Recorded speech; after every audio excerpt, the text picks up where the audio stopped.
Hello chess fans, this is Rick from Chess to Impress with a video on the man who stepped aside for Bobby Fischer. And of course that was the great Pál Benkő, who passed away on August 26th, 2019 at the age of 91. Benkő was born on July 15th, 1928 in France to Hungarian parents. They were apparently on holidays in France at that time.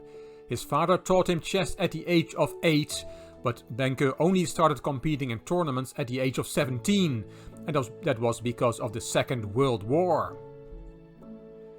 Benkő emigrated to the USA in 1958. He actually defected after playing in a tournament on Iceland, and he was awarded the Grandmaster title in that same year.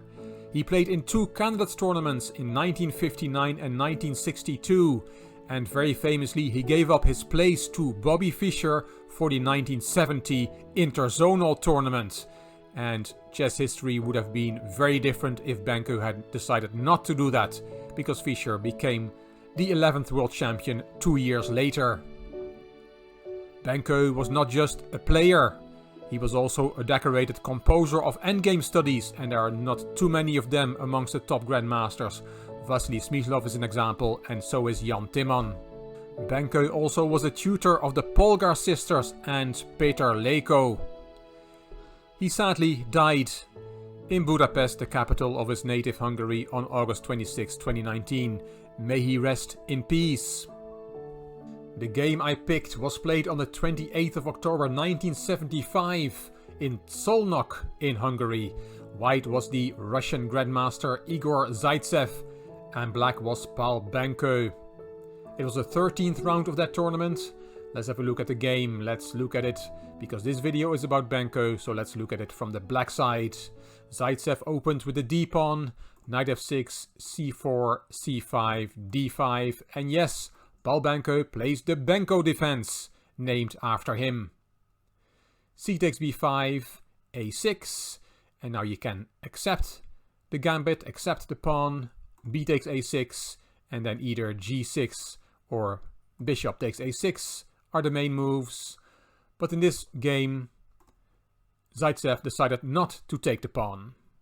He played knight c3, just developing the knight. A takes b5, and you can take the pawn, accepting the gambit after all, but Zaitsev pushed in the center instead. b4, and did white make a mistake? The knight has to play now, and then that pawn on e4 is unprotected. Well, let's have a look. Knight b5 was played by Zaitsev, and can you take that pawn for free? No, you can't, because there is queen e2 hitting the knight, and don't think you can retreat the knight, because, do you see it?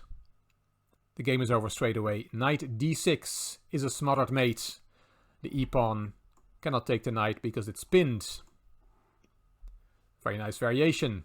So after queen e2, you have to play something like rook a5, counter-attacking the knight, but then queen takes e4.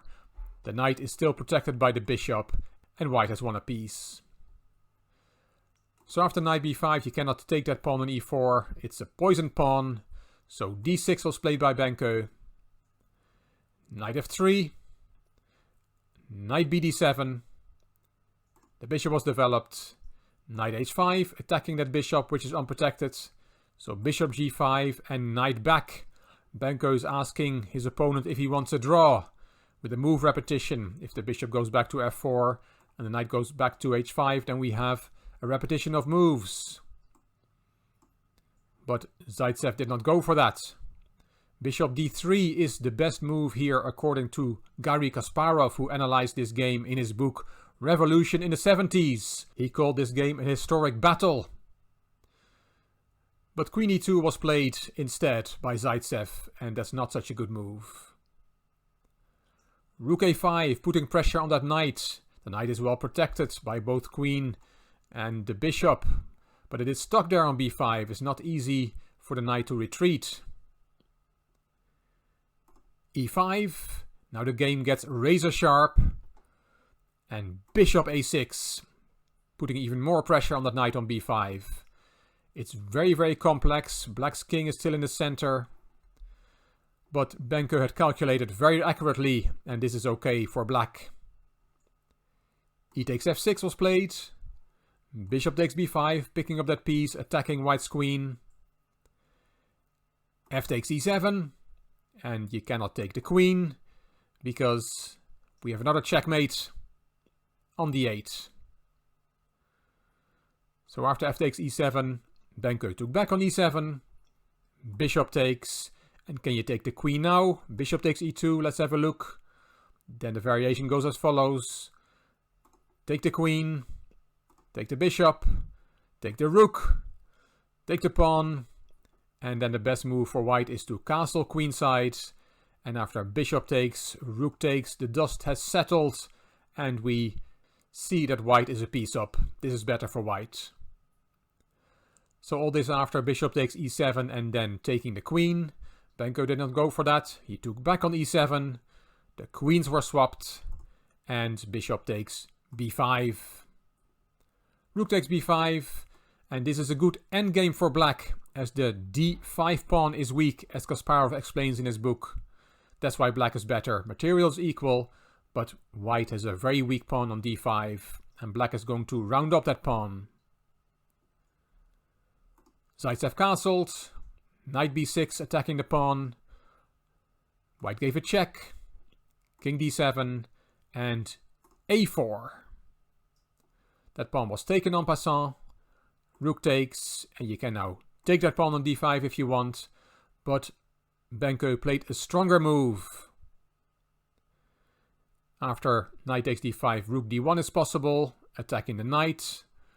And you can take on b2. That move is possible because the knight on d5 cannot be taken because of a back rank problem. Rook b1 check, and all you can do is interpose your pieces, and white will get checkmated like this.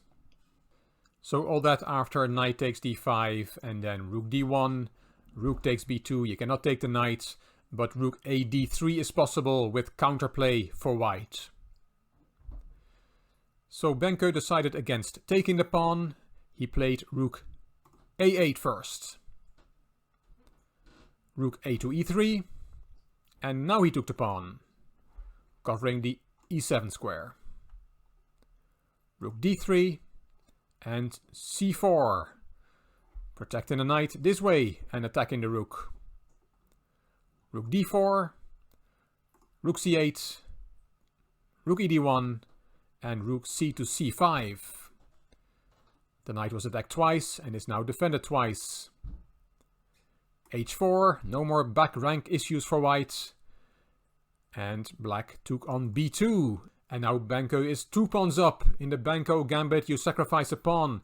But in this variation we are now in the situation where black has 2 extra pawns in his endgame and is winning. But can white not take the knight on d5 now? The knight is attacked twice and only defended once. Let's have a look. If you take on d5, then rook takes, and c3, and that pawn is unstoppable. Is it really? What about rook d1, hurrying back? No, there is c2, and rook c1, rook b1, and now white has a big problem. Black is easily winning here. So let's go back. We took on b2. Are we giving away the knight? We looked at rook takes d5, rook takes d5, c3, and now we hurried back to d1. We can also try to stop the pawn with the knight. Knight d4 instead. But then there is rook d2. Nice move. Pinning the knight. And there's really nothing white can do. King f1. Then there is just c2, and you'll have to take. But then your rook is gone, and black is in exchange and a pawn up. So back to the game. Rook takes b2 was played by Benkő, and he saw that his knight on d5 can now not be taken. Zaitsev saw it as well and played knight d2 instead. Knight c3, attacking the rook on d1. If you step aside with the rook, saving that rook, then there is d5, and those pawns are unstoppable. This is easy technique for a top grandmaster. In the game, Zaitsev desperately took on c4, counter-attacking the rook on b2, but after knight takes d1, Zaitsev resigned. The knight is protecting the rook. If you take on b2, knight takes b2, then black just has an extra piece and an extra pawn. And if after knight takes d1 you take the knight, then the knight on c4 is lost and black has an extra rook. So after knight takes d1 there's really nothing more to play for. Zaitsev resigned and Benkő had won a very nice game in his own opening, the Benkő Gambit. Hope you enjoyed this video about the great Pál Benkő. If you did, please give the video a thumbs up. Please subscribe to the Chess to Impress channel and please leave a comment. I will read them all and I will reply to them all. If you liked the video, it would be great if you could share it on social media by clicking the share button on YouTube. You can find me on Instagram, on Twitter and on Facebook. This is Rick for Chess to Impress. Thank you for watching.